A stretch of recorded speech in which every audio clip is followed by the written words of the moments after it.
네, 안녕하십니까. 프랜차이즈 CEO들과 토요일 오전 브런치를 먹으며 브랜드 론칭에 관련된 이야기를 나누는 팟캐스트 브런칭입니다.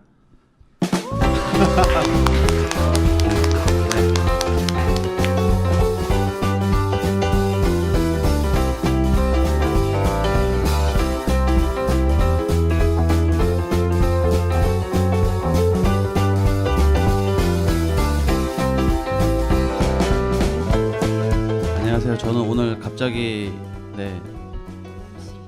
원 MC 단독 MC를 맡게 된 토스트럭이라는 브랜드의 배은이라고 합니다. 감사합니다. 저희 브런칭을 운영하는 공유 FC 포럼은 3,000명이 얼마 전에 넘었습니다. 3,000명 회원의 프랜차이즈 실무자 포럼입니다. 프랜차이즈 종사자들 중 다수가 주로 계시고요. 미래의 CEO가 될 분들이 열심히 공부하는 그런 아주 좋은 모임이라고 생각을 해주시면 될 것 같고요. 저희가 브런칭을 시작하게 된 계기가 그런 실무자들이 그 CEO 분들의 과정이나 이런 고생하신 그런 경험담 같은 걸 느끼고 싶어서 시작된 프로젝트라고 생각을 해주시면 될 것 같습니다. 오늘은 업계에서 그래도 저는 잘 알고 있었고요. 동종 업계다 보니까 되게 인맥이 두텁게 착한 프랜차이즈로 지금 운영하고 계시는 걸작떡볶이의 김복미 대표님을 모셨습니다. 박수 부탁드리겠습니다.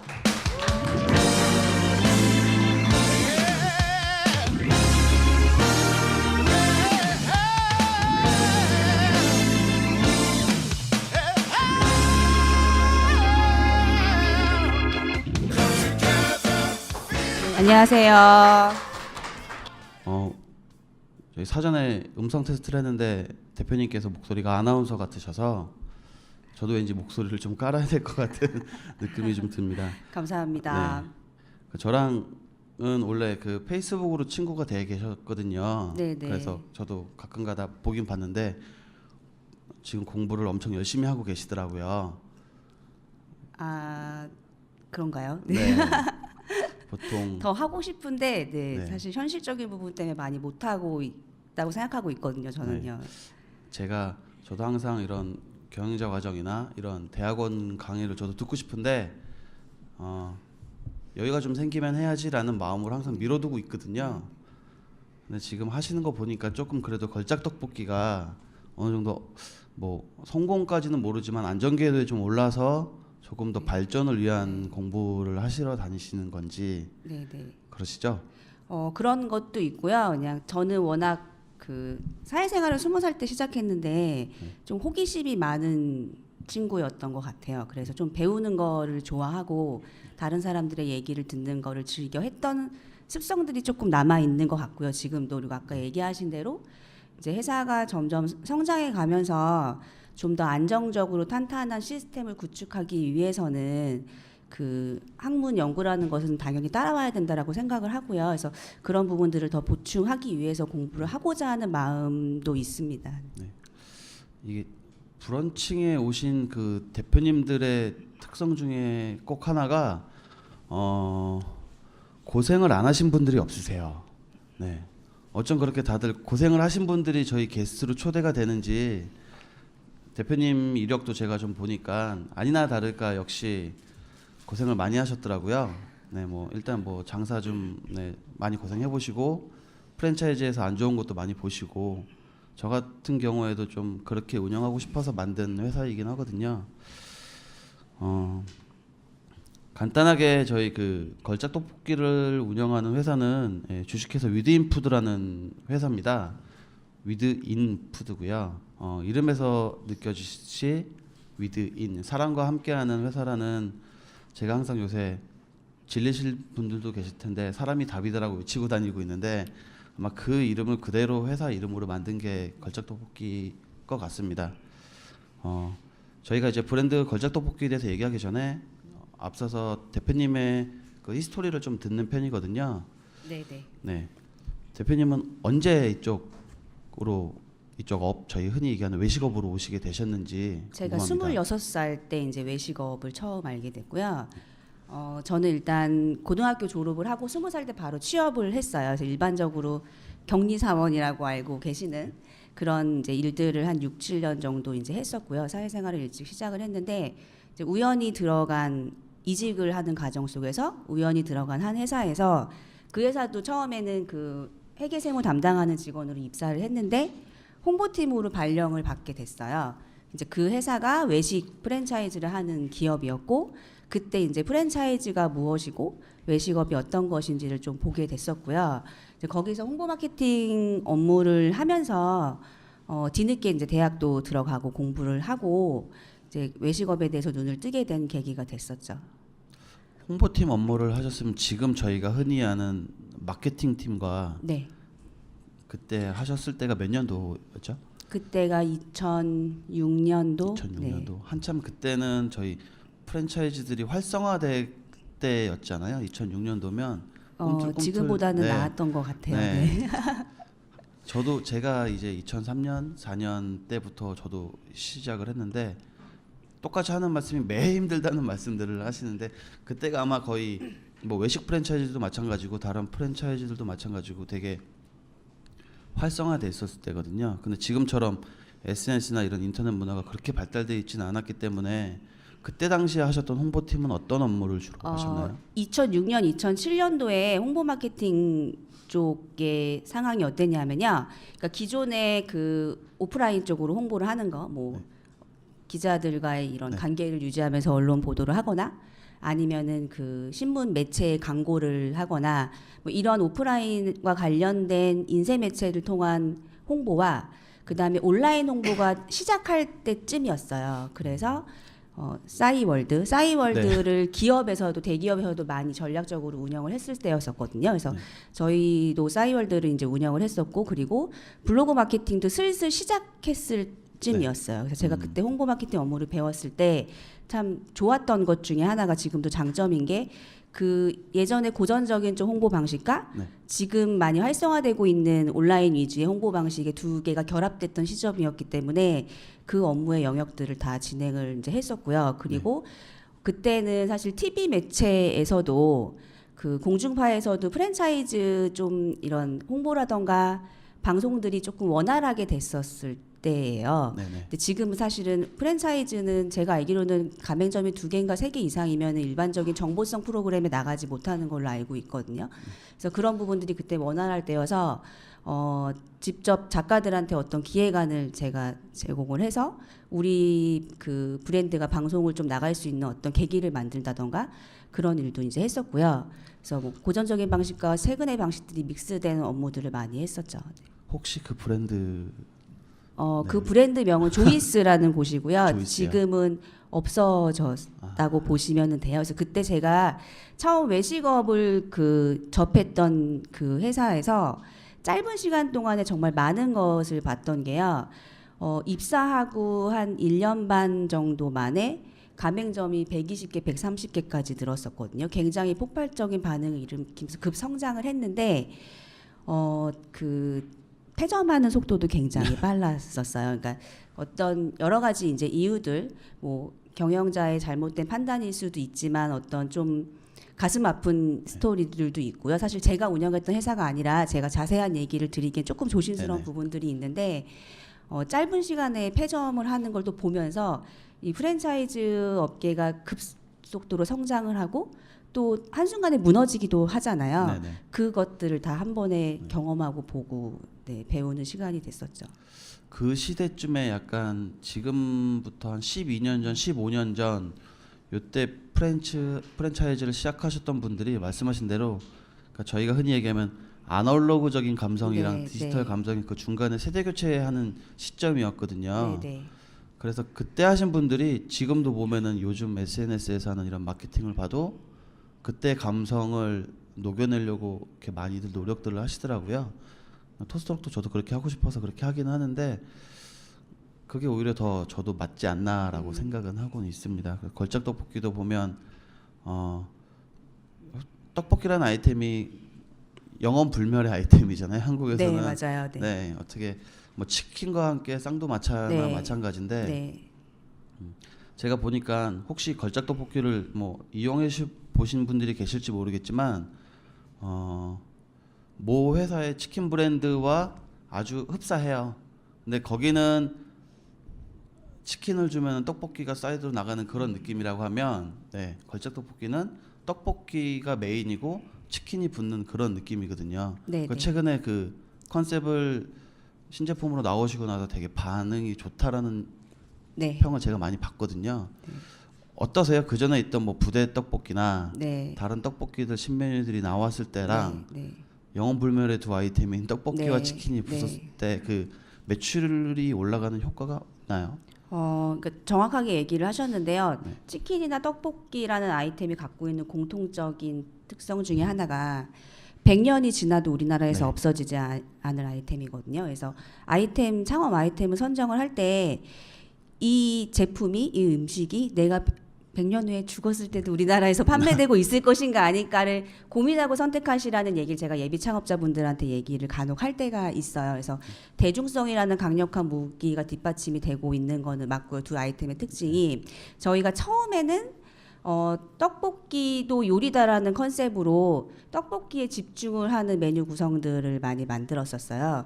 그리고 처음에 메뉴를 만들었을 때 어릴 적 먹던 국물 떡볶이의 그 추억을 좀 감성을 살리면서 우리나라 사람들이 이렇게 국물을 떠먹는 습성들이 있잖아요. 네네. 그래서 국물 떡볶이를 메인으로 하면서 떡볶이에다가 닭을 넣어서 닭볶이와 떡볶이 중간 정도의 개념으로 한 뭐 닭볶이 메뉴 그리고 부대 떡볶이, 네. 예, 그 떡볶이에 햄이나 이런 당면 같은 걸 넣어서 약 한 끼 식사의 개념이 될 수 있는 메뉴 구성들을 이제 만들어 왔고요. 그러다가 작년 2016년 2월인가 3월입니다. 네. 네. 3월에 치킨 떡볶이 세트를 처음 출시를 했어요. 출시를 해서 그 출시한 배경은 저희가 그 각 이제 1년에 한두 번 정도 고객 설문조사를 하거든요. 근데 고객들의 이런 의견을 받는 와중에 그런 얘기들이 있었어요. 뭐 예를 들어 첫째 아이는 떡볶이를 먹고 싶은데 둘째는 치킨을 먹고 싶다고 했을 때 각각의 브랜드를 두 개를 시키기에는 가격적인 부담이 있고 이거를 한 번에 해결할 수 있는 이런 메뉴들이 있었으면 좋겠다. 그러니까 걸작은 일반적인 그런 길거리에서 먹는 떡볶이랑은 약간 음식 구성이 다르니까 그런 치킨 메뉴도 가능하지 않겠냐라는 얘기를 듣고서는 좋은 생각인데 이제 이러고 메뉴 개발을 이제 했고요. 그래서 치킨 떡볶이 세트를 출시를 했는데 그때는 치킨 떡볶이 세트가 그냥 전체 메뉴의 한 세트 메뉴의 하나일 뿐이었어요. 그렇게 해서 시작을 했는데 고객 반응이나 그리고 점주님들의 만족도가 굉장히 좋은 거예요. 그래서 기존에 우리가 메인으로 갖고 있던 떡볶이가 주가 된 세트 메뉴, 걸작 세트라는 메뉴가 있는데 그게 판매 비중이 50% 이상을 차지했었거든요. 근데 치킨 떡볶이 세트의 판매 비중이 이제 20% 이상이 넘어가면서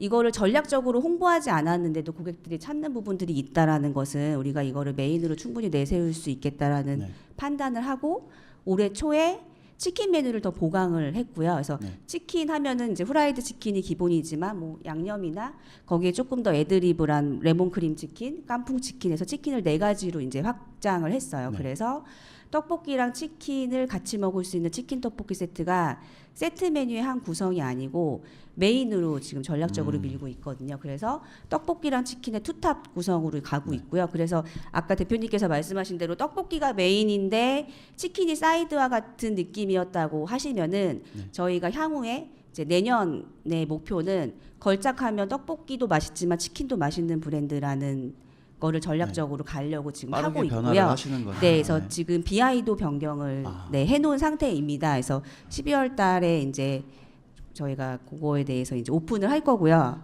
그럼 네. 혹시 BI를 변경하면은 지금 한 70개 정도 되시죠? 가맹점이. 네. 전체가 다 BI를 변경하나요? 간판을 말씀을 네, 하시는 네. 거잖아요. 그러니까 네.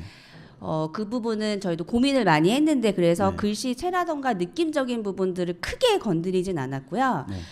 걸작 떡볶이였다면 그 뒤에 치킨이 붙는 형태가 됐기 때문에 네. 기존 BI랑 아주 느낌적으로 다르지는 않고요. 기존 점주님들 같은 경우는 의무 사항은 아니고 선택 사항으로 원하시면은 간판을 교체하실 수도 있고 네네. 아니면은 당분간은 그냥 유지하셔도 되는 네. 쪽으로 지금 가려고 합니다. 그럼 점주님들 비용으로 스스로 바꾸셔야 되는 거죠? 본사에서 지원을 일부 해드리죠. 네.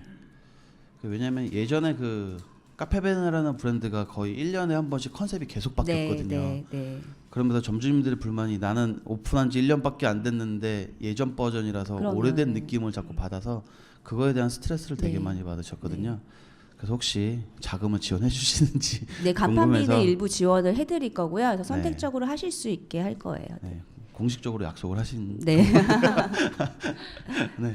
일단 제가 이제 뭐 전문으로 사회를 하는 사람이 아니다 보니까 중구난방 미래로 왔다 과거로 왔다 현재로 왔다 왔다 갔다 할 겁니다. 제가 궁금한 것들 여쭤볼 거고요. 지금 보시면 경력이 원래 회계 업무를 먼저 하셨어요. 네. 그때 당시에 회계 업무를 하셨던 게 지금 어찌됐든 브랜드를 운영하시는데 되게 단단한 기초를 만드시는데 많은 도움이 되시죠. 굉장히 도움이 많이 되고 있죠. 네. 네, 경영하는 데 있어서. 그렇죠. 왜냐하면 처음 생기는 브랜드들이 그 자금 관리를 못해서 네. 그러니까 버는 것도 중요하지만 네. 나가는 거에 대한 거를 네. 관리를 잘 못해서 힘들어지는 경우거든요. 그래서 저는 이걸 보고 너무 부러웠어요. 기업에서 회계를 전문으로 하셨다고 네. 하셔서 네. 제가 돈 관리를 되게 못하거든요. 그래서 지금 예를 들면은 그 전에 한팀 쏙 치킨이라는 브랜드도 네. 하셨는데 그건 지금 이제 안 하시는 네, 거죠? 지금은 안 하고 있습니다. 그때 하시고 계셨던 레시피가 지금 걸작으로 넘어온 건가요? 그렇지는 않고요. 네. 그러니까 저희가 치킨에 대한 부분들은 저희 회사의 본부장이 치킨의 전문가라고 저는 인정을 하고 있거든요. 그래서 치킨과 관련된 스펙이나 이런 부분들이 네. 본인이 갖고 있는 것들이 굉장히 많아요. 그래서 저희가 처음에 브랜드를 치킨으로 시작을 했던 부분들도 그런 R&D에 대한 강점이 있기 때문에 한입소 치킨은 이제 했던 거고요. 이제 그러는 와중에 떡볶이 브랜드를 만들어서 이제 지금은 걸작 떡볶이로 가고 있기 때문에 한입소에 그대로 온 거는 아니고 걸작에 맞는 또 구성을 새로 한 거죠. 네. 그 대표님께서 그 대기업에서 회계 업무를 하시고요.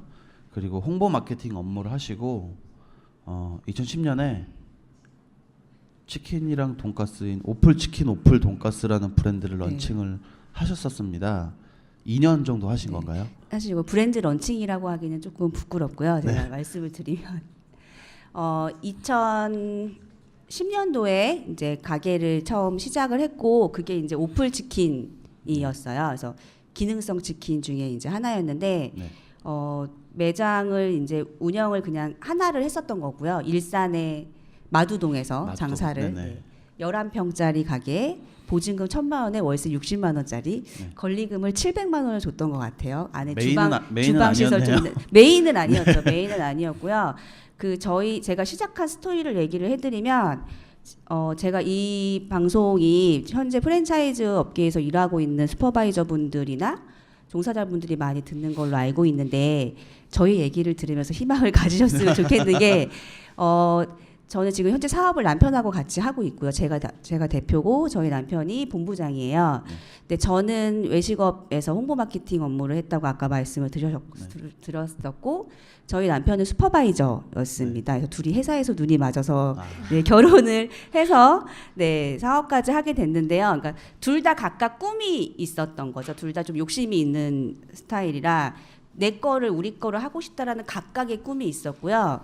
저희가 2009년도에 결혼할 때는 각각 좋은 회사에서 잘 근무를 하고 있었는데 결혼을 하고 나서 그 꿈이 이제 시너지가 발생을 해서 우리가 언젠가 할 거면 지금 하자. 젊었을 때 혹시라도 실패를 해도 좀 회복할 수 있는 용기가 있을 때 하는 게 맞지 않겠냐라고 해서 2009년 가을에 결혼해서 2010년에 첫 가게를 이제 오픈을 했고요. 그게 이제 오플 치킨이었어요. 그래서 그러면은 네. 아까 얘기하셨던 치킨 전문가 본부장님이 네. 네, 네. 그분이신 거죠? 네, 그분이십니다. 네. 네. 그래서 그러시군요. 오플 치킨을 이제 했는데 사실 그 메뉴 구성이나 오플 치킨에 대한 애정도는 지금 저희가 마음속으로는 아직도 가지고 있어요. 처음 우리가 만든 거기 때문에 뭐 BI나 디자인이나 전체적인 구성이나 이런 것들을 다 저희가 직접 다 만들었기 때문에 애정이 있는데 기능성 치킨이 그 당시에는 너무 빨랐던 것 같아요. 사실 지금 생각해 보면 지금도 빠르다고 생각하거든요. 네. 그러니까 아무리 웰빙이라고 얘기를 하지만 그 갖고 있는 한계점들이 이제 있더라고요. 그래서 빠른 판단을 했죠. 기능성 치킨은 좀 아니지 않겠냐. 뭐 빠른 판단을 했는데 그때 저희 상황이 돈이 있는 상태에서 장사를 한 게 아니기 때문에 아까 그 매장에 뭐 1,000만 원에 60만 원짜리 들으시면 아시겠지만 신혼집 전세 자금을 빼서요. 제가 정확히 말씀을 드릴게요.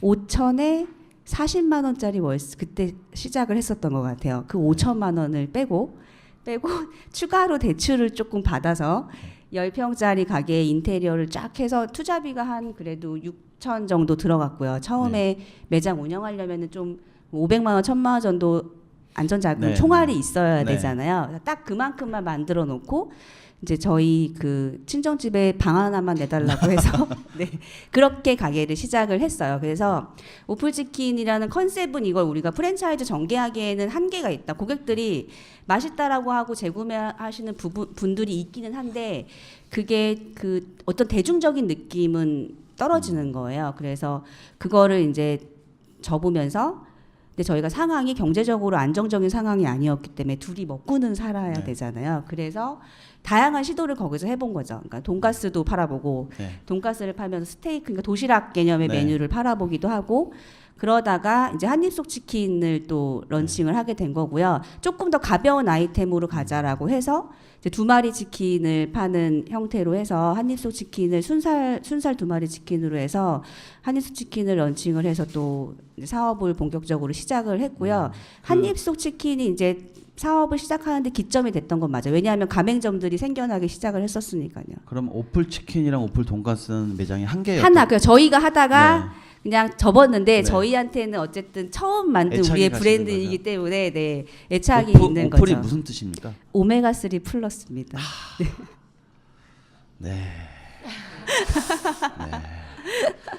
오메가 3를 넣나요 안에다가? 네, 섬유, 그러니까 그 튀긴 상태의 치킨을 검사를 해보면 오메가3가 함유되어 있어요.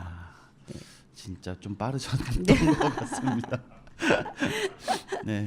그러니까 어떻게 보면 딱 그거거든요. 이 보통 브랜딩 하시는 기획하시는 분들 강의를 많이 다녀보면 그런 말씀들 하시잖아요.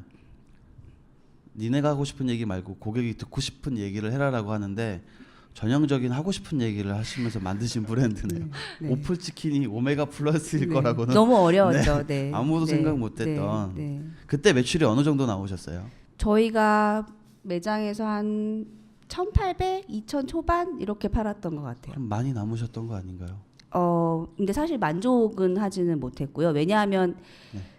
어찌됐든 저희는 이제 각각의 나 홍보 마케팅 되게 잘하는 전문가인데 나 R&D 네. 잘하는 치킨에 되게 잘하는 나 전문가인데라는 네. 사람이 둘이 네. 야심차게 만들었는데 그 매출을 사실 저희는 만족을 못했었고요. 매출도 매출이지만 저희가 계속 체크를 했던 게 이거 세상에 내놓을 수 있어? 네. 가맹점 내줄 수 있어? 프랜차이즈 전개할 수 있어? 이거를 봤던 거였거든요. 그래서 그냥 장사 형태로 끝날 거였으면은 아직도 하고 있을 수도 네. 있어요. 매니아들을 구축을 하면서. 근데 그게 아니었기 때문에 아이템들을 많이 바꿨고 그래서 그 가게에서 간판을 3번을 바꿨어요. 그러니까 그게 이제 저희는 계속 시도를 해본 거죠. 처음부터 어쨌든 장사가 아니라 프랜차이즈를 하시려고 만든 네, 맞아요. 브랜드였던 네, 거죠. 네, 네. 보통 1,800 정도 하면 월세가 60이었잖아요. 네, 네. 두 분 외에 근무하시는 분이 계셨나요? 그렇죠. 직원분들 뭐 네. 한두 명 정도. 한두 명 정도. 네. 그래도 그 정도면은 그래도 한 그때 당시 1,800이면은 7,800은 남으셨을 텐데 안 남던데요. 안 남나요? 네. 그렇게 안 남던데요. 오메가가 많이 들어서 안 남나요? 한입속 치킨은 그러면은 런칭을 하고 가맹점이 좀 전개가 됐습니까? 네, 저희가 43개인가 6개까지 전개가 됐었고요. 네. 지금 네. 몇 개가 남았나요? 지금은 하나도 없어요. 하나도 네. 없어요? 네, 네. 제일 궁금한 게 만드셨다가 네. 하나일 때 폐점하시는 건 상관없지만 네, 맞아요. 40개라는 저희가 흔히 얘기하는 가족점이 생긴 거잖아요. 네, 네. 가맹 점주님들이 폐점을 하실 때는 뭐 네. 안 좋은 이유도 있을 거고 뭐 가게를 네, 좋게 팔았을 네. 경우도 있었을 텐데 어떠세요? 이게 지금 다 정리된 상황이잖아요. 그러니까 한입속은 어떻게 전개가 됐냐 하면요. 저희가 그래서 순살 2마리 치킨으로 한입속 치킨을 만들어서 판매를 했고 이거는 아이템이 일단 좀 가볍잖아요. 그래서 좀 가맹점을 만들어도 되겠다라는 생각을 했어요. 그런데 장사를 하시는 분들 중에 특히 저희처럼 뒷골목에서 어렵게 장사하시는 분들이 처음에 개인 창업으로 이제 했다가 뭐 어떤 물류나 R&D에 대한 부분들이 안 되셔서 뭔가 돌파하고 싶은데 브랜드들은 사실 높은 비용을 지불을 해야 되는 현실적인 부분들이 있잖아요. 인테리어도 다 해야 되고 새로 어떤 것들도 바꿔야 되고 이런 게 있는데 그냥 단순하게 뭐 간판 판갈이라고 보통 얘기를 하죠. 네네. 이제 그 정도만 바꿔서 저희가 그냥 물류만 공급을 했었다고 보시면 돼요. 뭐 가맹비를 받거나 교육비를 받거나 그렇게 전개하는 게 아니고 물류만 공급하는 형태의 물류 가맹점 형태로 했었었거든요. 사실은 그래서 정통적인 프랜차이즈 방식은 아니었다라고 생각은 하고 있고요. 근데 그게 저희도 뒷골목 들어가서 없는 돈으로 장사를 해보니까 그런 니즈가 있는 분들이 많다라는 거를 이제 알아서 그렇게 했고, 그래서 뭐 40몇 개의 가맹점주님들이 저희 것만 판매하는 매장들도 있었지만 샵인샵 개념으로 배달 전문으로 판매를 하시니까 다른 브랜드들을 같이 하시는 분들도 있었어요. 그리고 저희한테 어떤 가맹비나 교육비 이런 거를 내주신 게 아니고 저희가 물류 공급만 해드리는 형태였기 때문에 그렇게 이제 잘 운영을 하다가 사실은 한입속 치킨이 이게 더 성장을 하면 안 되겠다라는 생각이 어느 순간 들었어요. 왜냐하면 전통의 방식으로 하고 있는 부분들이 아니기 때문에 그래서 들어서 점주님들한테 얘기를 드렸거든요. 저희가 더 이상 신규 출점은 안 할 생각입니다. 그래서 추가적인 어떤 마케팅을 해드리긴 힘들지만 물류에 대한 부분은 저희가 할 수 있는 한 공급을 해드릴게요라고 얘기를 했고요. 그래서 물류 공급을 저희가 올해 초까지도 계속 해드렸거든요. 그러니까 끝까지 남아 계시는 분들한테 뭐 그 닭이나 소스나 이런 부분들을 저희가 걸작 때문에 물류 시스템이 갖춰져 네네. 있잖아요. 그러니까 그를 통해서 같이 해드리면 되기 때문에 저희가 더 이상 신규 출점 안 합니다라고 얘기한 시점이 걸작이 본격적으로 가맹 사업을 시작할 때쯤이었어요. 2015년이었는데 그러고도 2년 정도는 계속 물류 공급을 해드렸던 거죠. 그래서 크게 점주님들이 어떤 막 불만을 가지시거나 그러지는 않으셨고요. 그래서 문제 없이 그럼 걸작 떡볶이가 준비가 되고 나서 어떻게 보면은 이렇게 네, 정리 네. 절차를 밟으신 네, 거예요. 네. 그 걸작 떡볶이 같은 경우에는 처음에 직영점을 오픈하셨을 거 아니에요? 네. 1호점은 위치가 혹시 어디였나요? 같은 데였어요. 일산이요. 네. 같은 자리는 아니었죠? 아니, 같은 자리였어요. 1060짜리. 네. 아, 그걸 계속 가지고 계셨군요. 걸작 떡볶이로 그럼 바꾸시고 나서 매출은 어떠셨어요? 떡볶이로 바꾸고 나서 일단 매출도 매출이지만 고객 만족도나 이런 부분들이 많이 올라오는 거를 이제 느꼈었고요. 그리고 기존에 한입속 치킨을 하셨던 점주님들이 저희가 떡볶이를 시작한 걸 알고서는 나 떡볶이로 갈게라고 얘기하신 분들이 꽤 있으셨어요. 그래서 기존 한입속 점주님들이 다 없어지신 건 아니고 지금 아직도 걸작을 잘 운영하고 계시는 분들도 몇 분 계시거든요. 그래서 그게 시작점이 이제 됐었었고, 이게 저희가 치킨 쪽을 할 때는 가서 이거 한번 해보시겠어요라고 얘기를 하는 형태였다고 하면은 떡볶이로 전환하고 나서는 먼저 그런 부분들에서 관심을 보여주시는 분들이 많았기 때문에 사업적인 가능성이 많다라고 판단을 했었죠. 그 지금 그전에 있던 뭐 오플치킨이나 한입속 치킨 때 하셨던 경험했던 것들이 어떻게 보면 걸작 떡볶이의 좋은 방향으로 이제 밑거름이 된 거잖아요. 네. 처음에 걸작 떡볶이를 만드셨을 때는 직원분이 몇 분 정도 되셨나요? 직원이요. 네. 2명이 있었죠. 대표님과 네, 그분인가요? 네. 그 두 분으로 몇 호점까지 커버가 되던가요? 저희 둘이서 걸작 기준으로 얘기를 하시는 네네. 거죠? 걸작 기준으로 10호점 채 안 되게까지 했었던 것 같은데요. 물류를 네. 3년 물류를 썼나요? 아니면 저희가 직접 배송도 직접 했어요. 배송을 다니셨습니까? 네. 그럼 서울 근교 네, 처음에는 그쵸. 네, 경기권 정도까지. 네.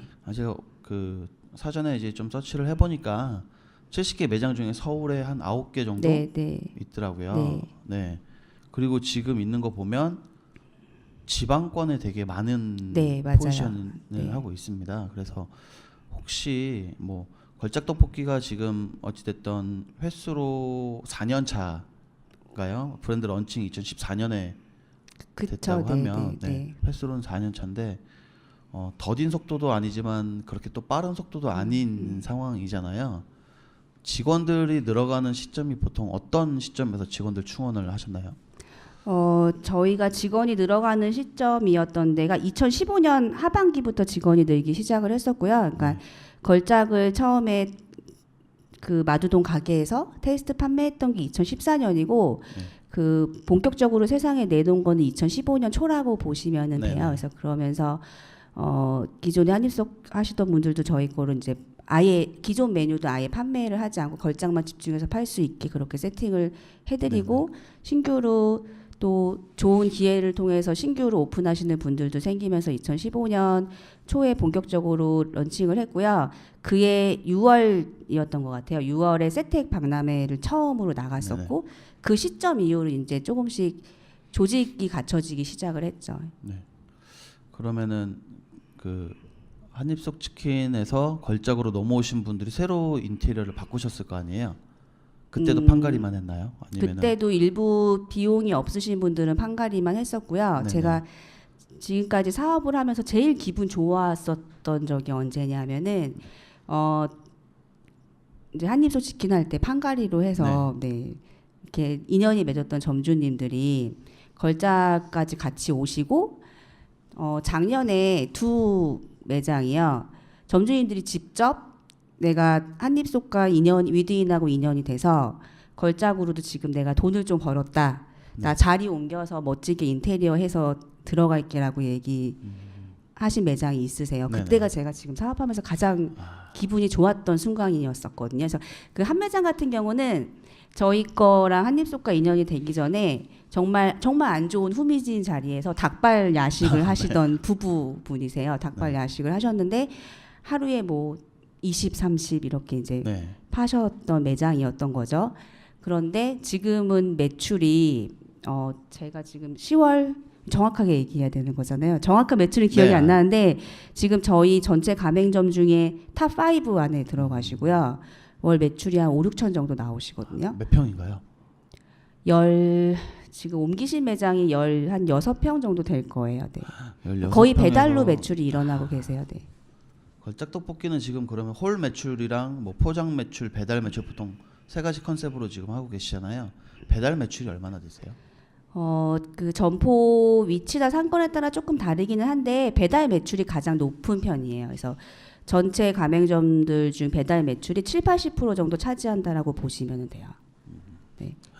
그러면 대표님께서 그 홍보 마케팅을 하셨을 때 그 경험이 지금 배달 매출 홍보하는 데 많은 도움이 되시나요? 많은 도움이 되고 있죠. 네. 이게 저희 그 공유 FC에 계신 분들이 뭐라 지식의 이런 갈증도 있긴 하지만 대표님처럼 그런 실무자였다가 내 브랜드를 만들고 싶다라는 생각이 상당히 많이 있거든요. 그거는 뭐 사람이라면 저도 당연하게 생각을 하는데 어떻게 보면은 좋은 스토리잖아요. 사내 연애를 하셔서 네, 각각의 부서에서 잘하시는 분들이 만나서 어떻게 보면은 M&A 같은 느낌으로 결혼을 하셔서 홍보하시고 메뉴 개발하시고 네 이렇게 하셔서 어떻게 보면은 걸작이라는 떡볶이가 이제 나온 것 같은데 혹시 이렇게 실무자들이 내 브랜드를 하려고 한다고 하면 근무를 할 때 어떤 거를 미리 준비를 하면 좋을까요? 네 궁금해하지 않을까요?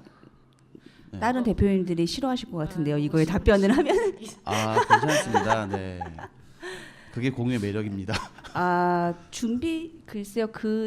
지금 질문하신 거에 맞는 답변은 아니고요. 제가 그냥 직장 생활 하시는 분들한테 얘기하고 싶은 게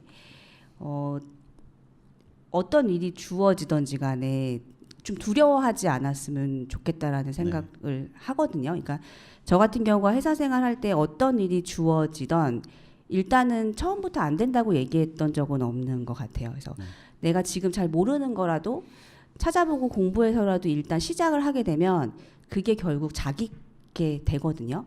물론 회사에도 도움되는 부분들이 있겠지만 내게 되기 때문에 그러니까 일에 대해서 좀 열린 사고를 갖고 하는 것들이 꼭 나중에 내가 여기에서 나와서 내 브랜드를 만들어야지 이런 생각하고는 좀 다르게 어쨌든 직장 생활을 할 때 그런 부분들이 있으면 결국 자기한테 도움이 된다라고 저는 생각을 하거든요. 그래서 모든 경험은 소중한 것 같아요. 제가 좋아하는 제가 자주 하는 얘기 중에 하나인데 모든 경험은 소중한 게 제가 20살 때 처음 이렇게 격리 업무를 이런 거를 했을 때 제가 막 좋아하는 일은 아니었거든요, 사실. 제 성격하고 맞는지도 모르겠고 그냥 상황상 나는 돈을 벌어 어린 나이에 돈을 벌어야 되고 대학을 그때 합격을 한 대학이 있는데도 등록금을 내기 애매해서 안 내고 그냥 취업을 했었어요. 그래서 그게 재미는 없었지만 되게 열심히 일하긴 했어요. 열심히 그 순간 되게 열심히 일했었고 근데 그런 부분들이 모든 경험은 소중하다는 게 지금 사업을 하면서 그때 사회생활을 하고 그때 회계 업무를 배운 것들이 정말 많은 도움이 되고 있거든요. 그래서 네. 그 순간순간의 경험이 참 소중한 것 같아요. 네. 그 지금 직원분이 지금 매장직을 제외하고 네. 네. 같은 사무실에서 근무하는 직원이 몇 분 정도 되시나요? 지금 그러니까 사무실에서 근무하는 직원은 저랑 저희 본부장 포함해서 14명 14명이세요. 이고요. 물류센터 따로 있고 네, 직영점 따로 있고. 네. 그 제가 이제 직장 생활을 해보고 지금은 저도 브랜드를 운영을 해보니까 제가 직장 생활할 때 9시 1분에 출근했는데 늦었다고 뭐라 하면 1분 정도 늦을 수도 있지 뭐 이런 생각을 하고 있다가 제가 지금 또 이렇게 관리를 하다 보니까 가끔 얄미울 때가 있거든요. 네.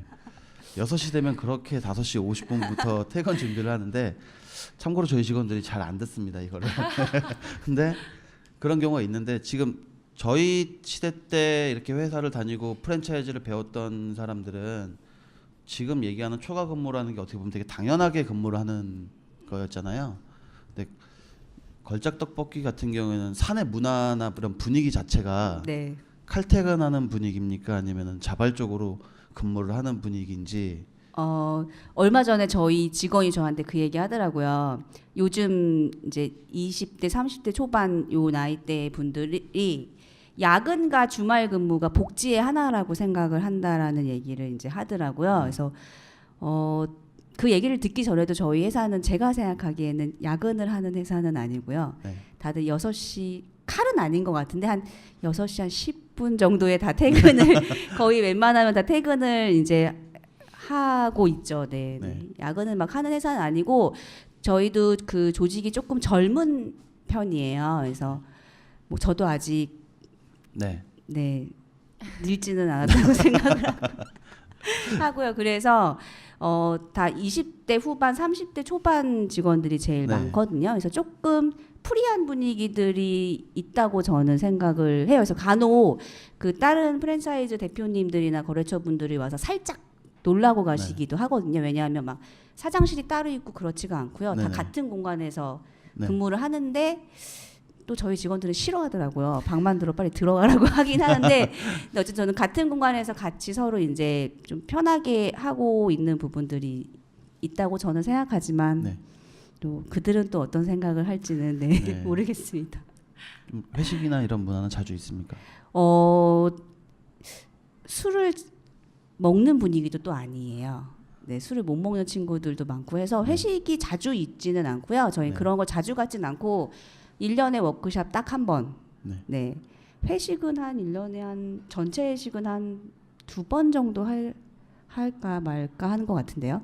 그게 대표님이 계셔서 안 하는 건지 아니면 네. 사실 저는 회식을 좋아해요. 네. 저는 그 술자리 갖고 이제 한잔 하고 네. 하는 걸 좋아하는 편이라 더 하고 싶긴 한데 그렇게 원하지 않는 것 같더라고요. 그래서 눈치 보면서 한 번씩 네. 뭐 목자라고 직원들만 하고, 하라고 네. 법인카드를 주시지는 않으시나요? 네 그러진 않습니다. 네. 가끔 저희 직원들이 그냥 자기들끼리 회식한다고 써도 되냐고 물어보더라고요. 제발 물어봤으면 좋겠어요, 진짜. 네. 네. 그래서 얼마든지 쓰라고 했더니 정말 정말 얼마든 용감히 6만 원 쓰고 아. 감사합니다 그러더라고요. 근데 이게 저희 회사가 아직 힘들어서요. 네. 전 궁금한 게 70개 정도 나가신 상황이면 어떻게 보면은 저희가 보통 프랜차이즈들이 한 30개에서 40개까지 나가기가 처음 10개가 힘들고 30개가 힘들고 이제 50개가 힘들잖아요. 50개가 넘으면은 좀 이제 탄력이 좀 붙는 편인데 걸작 떡볶이 회사의 그 위딘 회사 같은 경우에는 회사 BP라고 하잖아요. 그게 어느 정도 시점에서 넘게 됐나요? 손익분기점을?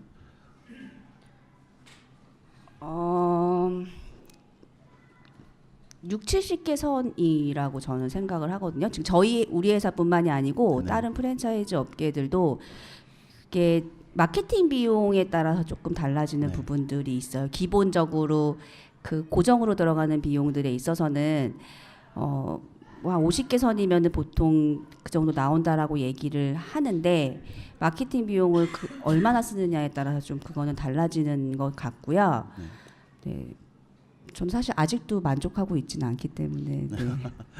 왜냐면은 70개 정도 되는 매장인데 직원이 14명이면 네. 적은 건 아니거든요. 적은 건 아니에요. 다른 네. 회사에 비해서 제가 보기엔 한 3, 4명 정도는 더 많은 네, 것 같은데. 맞아요. 네. 네.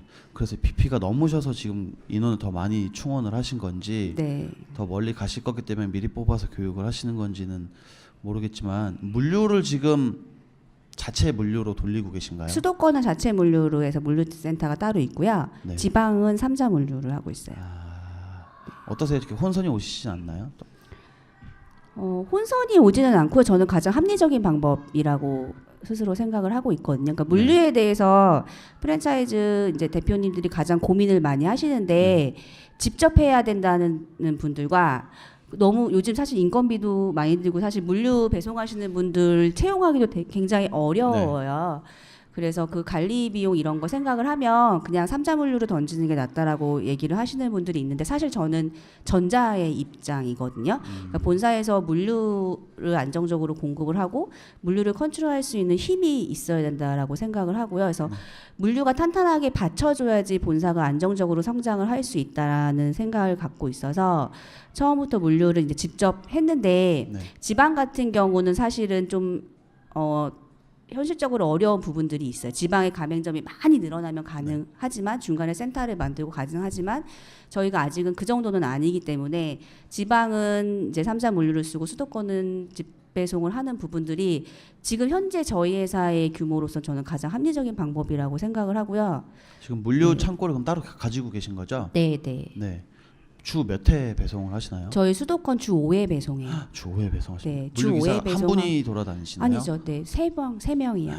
세 명이고 물류 배송하는 직원들도 주 5일 근무합니다.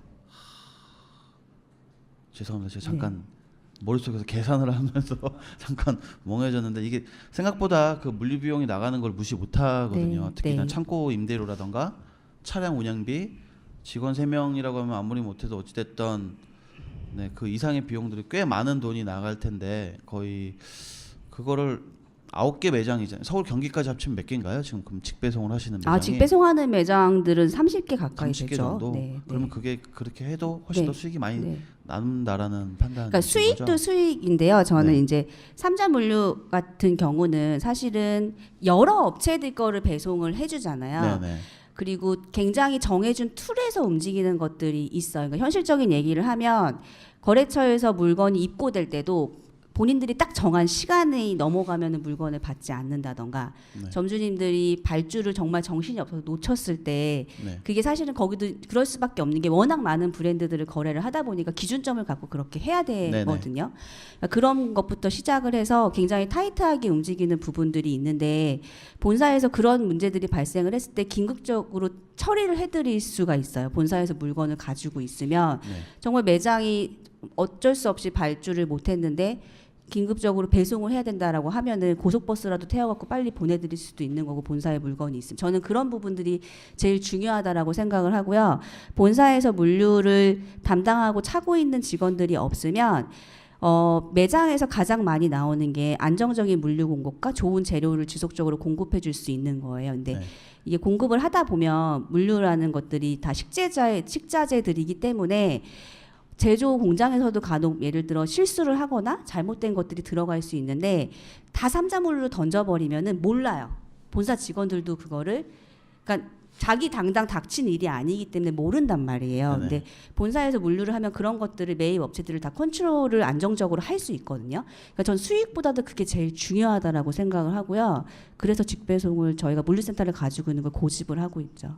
지금 걸작 떡볶이는 몇 개까지 생각을 하고 계시나요? 가맹점이 확장을 한다고 하면? 저는 걸작 떡볶이는 250개 정도 생각하고 있습니다. 네. 왜냐하면 지금 말씀하신 시스템으로는 정말 많은 인력들이 계속 들어가야 되는 거거든요. 네. 그리고 저 같은 경우에는 토스트럭 같은 경우는 제3자 물류로 전체를 해요.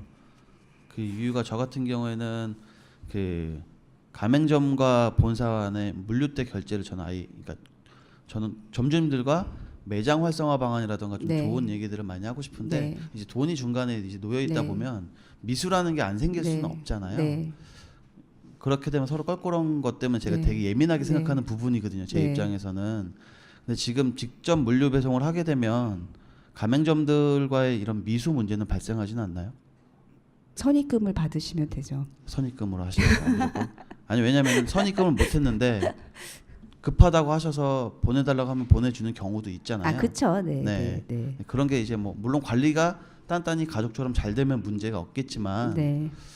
저는 좀 약간 힘든 회사에서 많이 있어 아, 봤다 보니까 네. 네. 점주님들과의 그런 미수 문제로 껄끄러운 걸 제가 안 좋게 너무 많이 봐서 저는 그렇게 안 네. 하고 있거든요. 네. 그래서 저는 그게 제일 궁금했어요. 물론 지금 이런 내용들이 프랜차이즈를 준비하시는 분들 입장에서 선택의 기로에 언젠가는 쓰는 내용이잖아요. 그렇죠. 네. 네. 물류를 직접 가져갈 것이냐, 제3자에게 줄 것이냐 네. 차이인데 네. 그럼 지금 무조건 선입금 후출고 시스템인가요? 네, 현재 시스템은 그래요. 네. 그러면 근데 이제 이 부분은 제가 아까도 얘기해드렸던 것처럼 대표님들에 따라서 선택하시는 거예요. 근데 저는 제가 그 생각을 가지고 있다라고 얘기를 해드리는 거고요. 삼자 물류를 쓰는 거에 대한 장점도 굉장히 네. 많고 직배송하는 부분에 대한 장점들도 이제 있는 거고 저희는 현재 그걸 두 개 다 쓰고 있는 상황인 거고. 그러니까 경영하시는 분의 선택의 상황이고 그 다음에 아이템에 따라서도 다를 수도 있어요. 물류 수량이 막 그 종류가 100가지 정도 되는 아이템들도 있고 20, 30가지로 작은 브랜드들도 있잖아요. 네. 그런 거에 따라서 어떻게 하는 게 더 효율적일지 안정적일지에 대한 판단은 브랜드에 따라서도 판단하기 나름이니까요. 네. 네.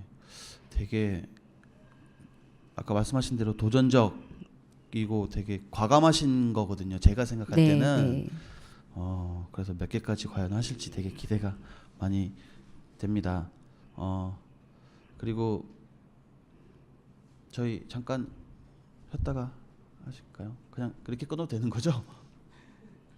네. 네. 그럼 저희 잠깐 1부는 여기서 잠깐 좀 쉬었다가 네, 네. 네, 정리를 좀 하고 저희 10분 뒤에 다시 2부 시작하도록 하겠습니다.